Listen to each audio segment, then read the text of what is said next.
So I'm Mark O'Donnell. I'm the company director and owner of AMA Soccer.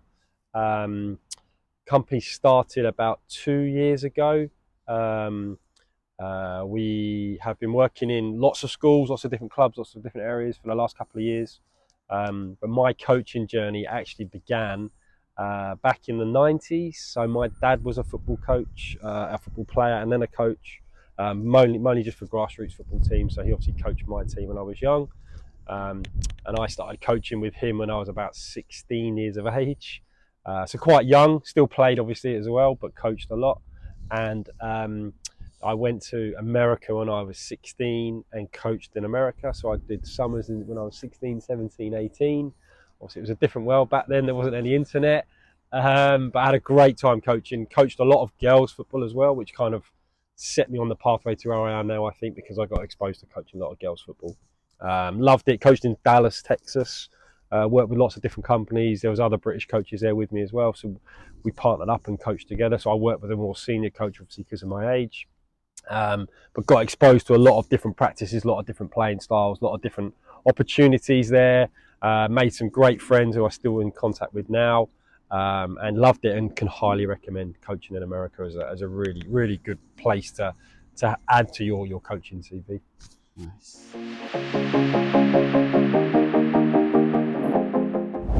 So I've probably touched on it there with my dad, really. Always been involved in football. I think I was playing for teams when I was 5 and 6 and 7. So always played. Everything was about football growing up. I was always the one who had his own ball. Asked my friends. They still tease me about it now. So always about football. Always playing. Always watching. Always doing panini stickers. Everything was all about football, really. I kind of took a different path with my career. So even though I played non-league football, which we'll come to, and played junior football and played representative football and school football and all those things that all our players are doing now, I had a very similar journey to a lot of them. And then when I sort of carried on playing as an adult, I played non-league for a few years, and then my life changed. I went to live in Australia. That was a career change as well. So I was doing a lot of finance work, but always played football out there as well, to a pretty good standard. And it was a way to stay social, really, when I got older, because work was quite time pressured. And I did a little bit of coaching in Oz, but not lots. And then when I came back to the UK in sort of 2013, I instantly got back into coaching, finished off, did some more coaching licenses. Went back down the FA pathway because a lot of it had changed when I first did it back in the 90s. And yeah, just found my way through networking and contacts that I'd kept in touch with of coaching football. And realised that it could be a career, and it was something that I was very passionate about. So I've carried on working my way up to now running my own coaching company. So it's difficult to define when a season starts and ends at the moment, because it's like a 12-month thing for us, because we obviously have our summer camps. But if I sort of think back to the beginning of the football season, which was sort of August, we were just coming out of summer camps. We were building up for our season plan with our Saturday football, our Monday night development centres for boys, our Tuesday night boys and girls, our Thursday night girls. So a lot of planning and preparation went into that. So working with our school clubs as well. That's really important to get things up and running.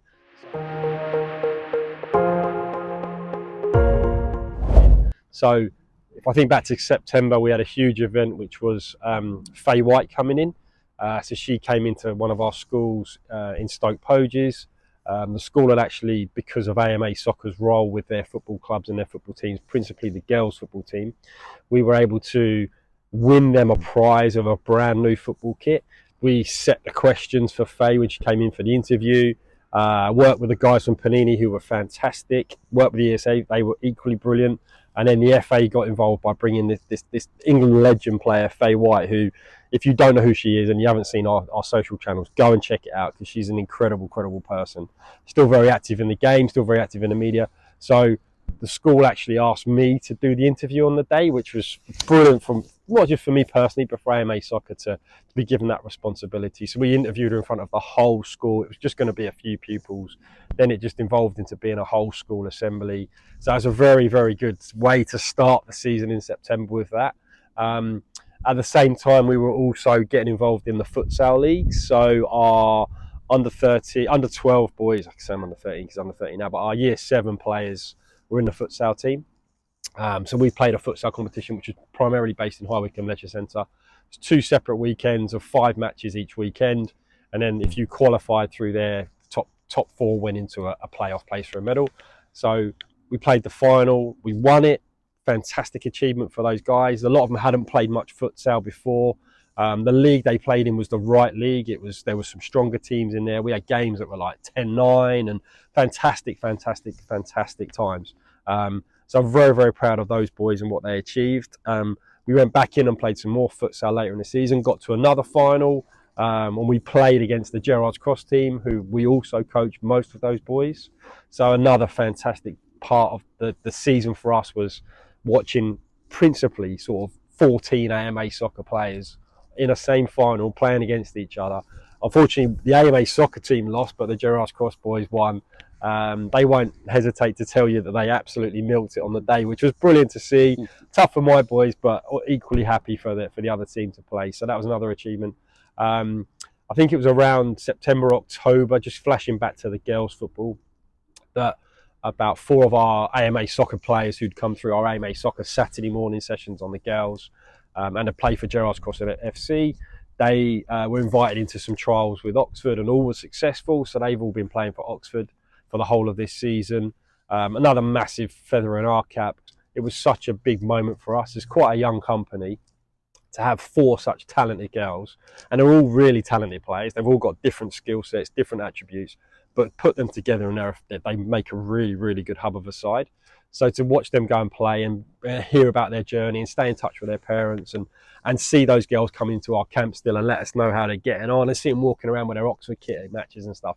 It was really, really, it was a thrilling experience for us as well. Other successes, we played in all these Maidenhead Festival tournaments.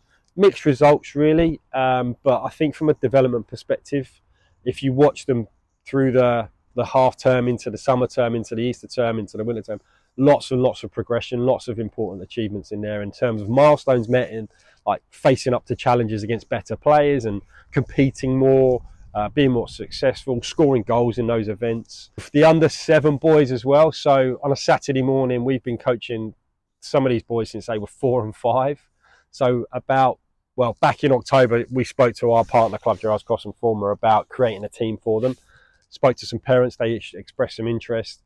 Kind of Christmas came and went, nothing really happened. But after Christmas, it really accelerated quickly. We got them into a league, got them playing matches, had 4 fantastic dads come through and coach. Thank you guys, Nathan, Ben, Manish, and Ben with a double N. I'm going to mention you all by name. The way you guys have stepped up and let me help you transition all of those players in has been fantastic. The environment you've created for them is brilliant. And I can't help but think it's because they came through with us as well.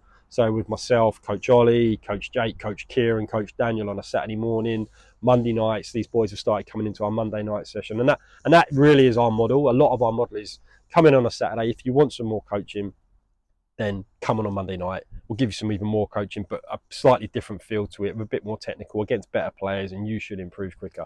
And that model is tried and trusted. It really does work really well. So definitely have seen that under 17 come through. It's not the first one we've done, but this particular group and the way that parents have embraced the opportunity has been really great to be part of. And then a personal one for me really is negotiating with Gerrards Cross and Fulmer to coach their first ever JPL Warriors team. So for those who don't know, the JPL is the Junior Premier League. The Warriors is the girls' side of the JPL. So it's been going for a few years. Lots of good teams in there with like professional club foundations in there. So the level of football is good, challenging. It gets some of the girls into professional clubs if they want to. But really what it does is it just gives the girls an opportunity to test themselves against really good players every week. So sometimes they'll have tough days, sometimes they'll have really good days, but all of those experiences are just helping them build up their resilience and their ability as a football player. And we've had a fantastic summer with them. Been to the one tournament, got through to the finals. Under 10s in particular have been really, really strong. But when we put the under 10s and under 11s together in competitions, they've really, really gelled really quickly. So seeing the potential for what that team can do next season is really, really exciting. So I'm really personally, I cannot wait to coach that group next year.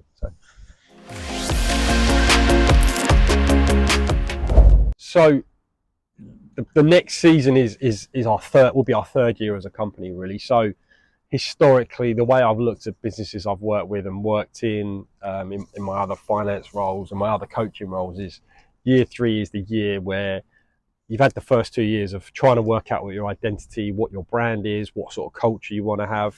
I think, talking to Ollie and to Kieran and to Charlotte, is making sure that wherever we go and whatever we deliver, it feels the same for all of the parents and all of the players. And by that I mean that the quality is the same, the good relationships are the same, the manners, the politeness, and then I think that helps with the coaching delivery. I think if all of those things are in place before you get to the session, particularly our schools, where our schools relationships are really strong, all the office staff love my coaches. I still like to be across it, but I also know that I can trust all of my coaches to represent AMA soccer in the right way. So I think year 3 is going to be the year where we have a few transitions in terms of maybe some of the staff take on a bit more responsibility there, which will hopefully allow me to find more opportunities. So I think consolidation is probably year 2. Growing it and expanding it in year 3 is where I really like it to go. I sort of mentioned earlier in the interview about academy stuff. I think I haven't covered it, but I've worked at Fulham's academy, so I did 3 or 4 years there, not full time but part time, but got exposed to a lot of it. Worked directly with like the academy heads and the head of recruitments and worked with the coaches quite closely. Had my own RTC role there, where I was coaching at an RTC out in West London for a season. Unfortunately got hit by COVID. I hate that story, but I have to tell it. So just being exposed to where the pathway for some of our elite players goes, but also seeing how academies run and the importance of category 1 status and category 2, and what not just the money that's involved, but what that should feel like to a player coming in. Like, everyone should be welcoming. They should know everyone's name. They should understand why they're here. They should understand what we expect of them. They should have a playing philosophy. They should have a personal philosophy. And just trying to align all that stuff is something that I'm really trying to do. I've got good relationships with the strategic partnerships at the schools, so there's more opportunities coming through there. Particularly, like, everyone talks about the opportunities in girls soccer. It's happening now. Those opportunities exist and have always existed. It's just whether you are the right person to take them on. So I think in year 3, I've done lots of girls football. I've done SEND football over the last 12 months, last 2 years, last 3 years, where I've got so much out of it personally, just by going into those situations and understanding like what those children need, what the girls need, what the boys need, and then doing to the best of my ability what I think they want to have and what they need, and trying to merge all those things at the same time is really important.